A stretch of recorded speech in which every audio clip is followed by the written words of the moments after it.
નમસ્કાર એમએડના મારા સૌ વિદ્યાર્થી મિત્રો ચાલો આજે આપણે સાથે મળીને તમારા રિસર્ચ મેથોડોલોજીના પહેલા યુનિટને એકદમ સરળ રીતે સમજીએ આ સ્ટડી ગાઈડ તમને શૈક્ષણિક સંશોધનના પાયાના સિદ્ધાંતો સમજવામાં ચોક્કસ મદદ કરશે તો આજે આપણે શું શીખવાના છીએ ચાલો એક નજર કરી લઈએ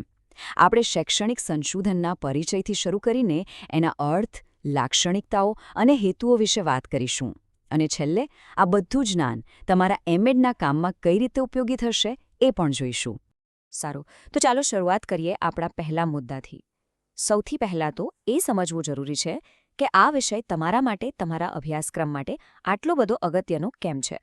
તમે બધા એમએડ કરી રહ્યા છો અને તમારા મનમાં સૌથી મોટું સવાલ કદાચ એ જ હશે કે મારું ડિસર્ટેશન કેવી રીતે થશે ખરું ને બસ આ જ સવાલના જવાબ સુધી પહોંચવાનો રસ્તો આપણે અહીં શોધીશું પાયાના સિદ્ધાંતો સમજીશું તો આ કામ ઘણું સહેલું થઈ જશે તો એ સમજવા માટે સૌથી પહેલાં એ જાણવું પડે કે આ સંશોધન શબ્દનો અર્થ શું છે એ ખરેખર છે શું ચાલો એને ઊંડાણપૂર્વક સમજીએ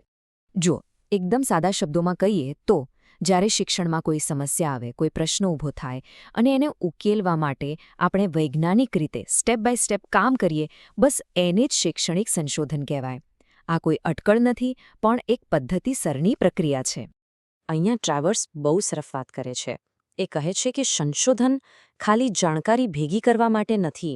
ના એનો મુખ્ય હેતુ તો શિક્ષણને વધુ સારું વધુ અસરકારક બનાવવાનો છે જેથી વિદ્યાર્થીઓ અને શિક્ષકો બંનેને તેનો સીધો ફાયદો થાય ચાલો આને એકદમ પ્રેક્ટિકલ રીતે સમજીએ ધારો કે તમે અમદાવાદની શાળા ઉપર કામ કરી રહ્યા છો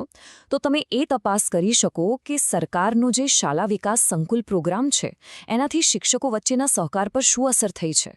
જુઓ આ એકદમ નક્કર અને વાસ્તવિક સંશોધનનો વિષય છે પણ શું કોઈપણ કામને આપણે સંશોધન કહી શકીએ ના બિલકુલ નહીં એક સારા સંશોધનમાં અમુક ખાસિયતો હોવી જોઈએ તો ચાલો જોઈએ કે કઈ છે સૌથી પહેલાં તો સંશોધનની જે આખી પ્રોસેસ છે એ વ્યવસ્થિત એટલે કે સિસ્ટમેટિક હોવી જોઈએ ગમે તેમ નહીં એમાં આપણે જાતે જઈને નવો ડેટા ભેગો કરીએ છીએ અને સૌથી અગત્યનું એ ફક્ત માન્યતાઓ પર નહીં પણ અનુભવ અને નક્કર પુરાવા પર આધારિત હોવું જોઈએ અને હવે વાત કરીએ તમારી એટલે કે એક સંશોધકની તમારામાં કયા ગુણો હોવા જોઈએ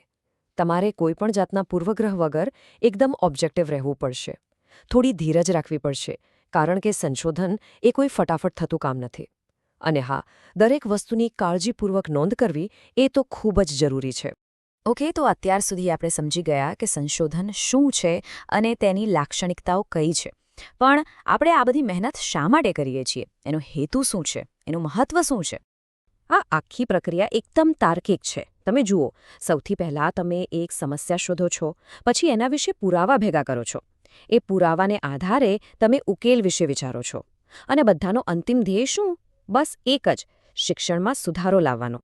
ટૂંકમાં કહીએ તો તમારા સંશોધનથી ભણાવવાની રીત આપણો સિલેબસ અને બાળકોના પરિણામો આ બધામાં સુધારો લાવી શકાય છે કેટલી મોટી વાત છે ખરું ને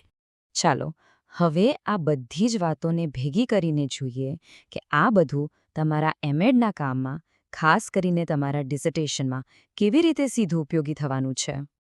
આ શબ્દો બરાબર તમારા મગજમાં બેસાડી દેજો તમારી પરીક્ષામાં અને તમારા રિસર્ચ પ્રપોઝલમાં આ કીવર્ડ્સ ખૂબ જ કામ લાગશે વ્યવસ્થિત ઉદ્દેશ્યલક્ષી અનુભવજન્ય આ બધા શબ્દો તમારા જવાબની ગુણવત્તા અનેક ગણી વધારી દેશે તો ચાલો હવે વિચારવાનું શરૂ કરો આ સફરના અંતે હું તમને આ એક સવાલ સાથે છોડી જાઉં છું તમારા સંશોધનથી તમે ગુજરાતના શિક્ષણની કઈ એવી સમસ્યા છે જેને ઉકેલવા માંગો છો યાદ રાખજો તમારું એમએડ ડિસર્ટેશન માત્ર એક ડિગ્રી નથી પણ શિક્ષણમાં કંઈક સકારાત્મક બદલાવ લાવવાનો એક મોકો છે જરૂરથી વિચારજો